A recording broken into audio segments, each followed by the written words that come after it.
Anamika. Chapter 30। Badrinath जी बोले, लगता है चला गया। चलो, अच्छी बात है। उन्होंने टीवी ऑन कर दिया और उसके सामने बैठ गए। उन्होंने सुना कि न्यूज में उसी बिल्डर के बारे में कुछ बातें सामने आ गई और वो बिल्डर अरेस्ट हो गया है। अनामिका भी ये न्यूज देखकर हैरान रह गई और पूछी, पापा ये तो वही बिल्डर है ना? बद्रीनाथ जी बोले, हाँ अनु बेटा, ये तो वही है। उस बिल्डर के काले चिट्ठों के अलावा उसने अपनी पूरी जिंदगी में किस किस को मारा है, कैसे सारे गलत काम कर रहा था, इन सब के बारे में न्यूज फ्लैश हो रही थी। जब टीवी पर यशना का फोटो दिखाया गया तो दोनों बहुत इमोशनल हो गए और रोने लगे और पूछे, ये सब कैसे? यशवंत वहां आकर बोला, यशना ने ही तो कहा, वो इस बिल्डर के खिलाफ सबूत छोड़कर जा रही है। बस उन्हीं सबूतों को कोर्ट में दे दिया है मैंने। यशवंत की आवाज सुनकर दोनों ने उसे देखा। अनामिका पूछी, लेकिन तुम्हें वो सबूत कहाँ से मिले? यशवंत कुछ याद करते हुए, ओह हलो, सिर्फ सांस लेकर जी रहे इंसान, वहां नहीं यहाँ पर, रात को झाड़ियों के पीछे तुम्हें कोई नहीं ढूंढेगा। ये बात यशना ने यशवंत से कही थी और उसे याद आ गया। वो उस जगह पर जाकर ढूंढा तो सारे सबूत मिल गए थे। वो अनामिका से बोला, वही जहां यशना ने उन्हें छिपाया था, पेड़ के पीछे। वो तीनों बैठकर यशना के बारे में सोचते हुए रोने लगे। कुछ देर बाद बद्रीनाथ जी उसके पास आए, उसे गले लगा लिया और बोलने लगे, थैंक यू बेटा, थैंक यू सो मच। और ये थैंक यू स्कूल को बचाने के लिए नहीं, बल्कि मेरी बेटी के यकीन को नहीं तोड़ने के लिए। उसके भरोसे को तुमने नहीं तोड़ा। वो जो काम पूरा नहीं कर पाए, तुमने वो काम पूरा कर दिया। Thank you so much. शायद मैं अपनी बेटी के लिए तुमसे ज्यादा अच्छा लड़का नहीं ढूंढ पाता। आज मुझे मेरी बेटी के पसंद पर गर्व है। यशवंत ने भी बद्रीनाथ जी के गले लग गया और दोनों ही यशना के बारे में सोच रहे थे। कुछ देर बाद यशवंत यशना के कमरे में बैठा और उसकी चीजें देखने लगा। अनामिका अंदर आकर बोली, थैंक यू। यशवंत बोला, मुझे जिंदगी भर खेद रहेगा कि मैं यशना की मदद उसके जिंदा रहते नहीं कर पाया। अनामिका बोली, आज दीदी जहां कहीं भी होगी बहुत खुश होगी। यशवंत पूछा, तुम एक हेल्प करोगी?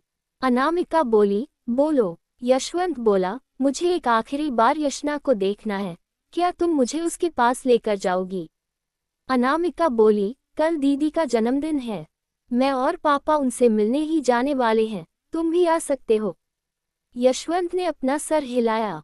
अनामिका के वहां से जाने के बाद वो उसी कमरे में बैठा रहा और यशना के ही बारे में सोचता रहा। उसे सच्चाई एक्सेप्ट करने में बहुत तकलीफ हो रही थी। अगले दिन यशना का जन्मदिन था। अनामिका और बद्रीनाथ जी के साथ यशवंत भी यशना को जहां दफन किया गया था वहां पर चला गया। सब लोग वहां पर खामोश खड़े रहे, लेकिन वो लोग मन ही मन यशना से बातें कर रहे थे। कुछ देर वहां पर रहने के बाद वो तीनों घर लौटे। यशवंत अनामिका से बोला, यशना चाहती थी कि तुम अपने सपने पूरे करो।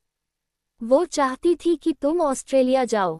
अनामिका बोली, नहीं, मैं पापा को ऐसे अकेले छोड़कर नहीं जा सकती। बद्रीनाथ जी बोले, अनु बेटा, मैं अकेले कहाँ हूँ, नाथू है ना मेरे साथ, तुम जाओ और अपने सपने पूरे करो। यशवंत बोला, नहीं अंकल, आप यहाँ अकेले नहीं रहेंगे, आप भी मेरे साथ मुंबई चल रहे हैं। बद्रीनाथ जी हैरान होकर पूछे, क्या? पर बेटा, मैं मुंबई कैसे आ सकता हूँ?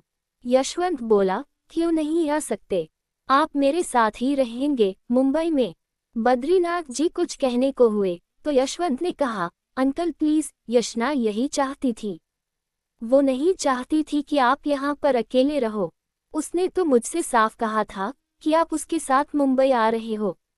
अब वो नहीं है, इसका मतलब ये नहीं कि मैं उसकी बातें भूल जाऊंगा। आप इसे मेरी इज्जत समझे या फिर कुछ और, लेकिन आप मेरे साथ चल रहे हैं, मतलब चल रहे हैं। पहले तो बद्रीनाथ जी माने ही नहीं, लेकिन अनामिका ने भी उनसे कह दिया कि अगर वो मुंबई नहीं जाएंगे तो वो भी ऑस्ट्रेलिया नहीं जाएगी। जैसे तैसे बद्रीनाथ जी मान गए। अनामिका ऑस्ट्रेलिया जाने के लिए अपने बैग पैक करते हुए यशवंत से बोली, तुम्हें ये कहने की तो जरूरत नहीं है, पर फिर भी कह रही हूँ, पापा का ध्यान रखना। यशवंत ने अपना सिर हिला दिया और वो तीनों उस घर से निकल गए। जाते हुए हर जगह यशवंत को यशना की छवि ही दिख रही थी। वो वही वाली काली साड़ी पहनी हुई, होठों पर मुस्कुराहट, आंखों में पानी से उसे बाय कह रही थी। मुंबई आने के बाद राजकुमार जी और कोमल जी को जब सच्चाई पता चली तो उन लोगों को भी बहुत बड़ा धक्का लगा। उन्होंने यशवंत को संभालने की कोशिश की, पर यशवंत ही अपने आप को स्ट्रांग दिखाकर बात को पलट दिया।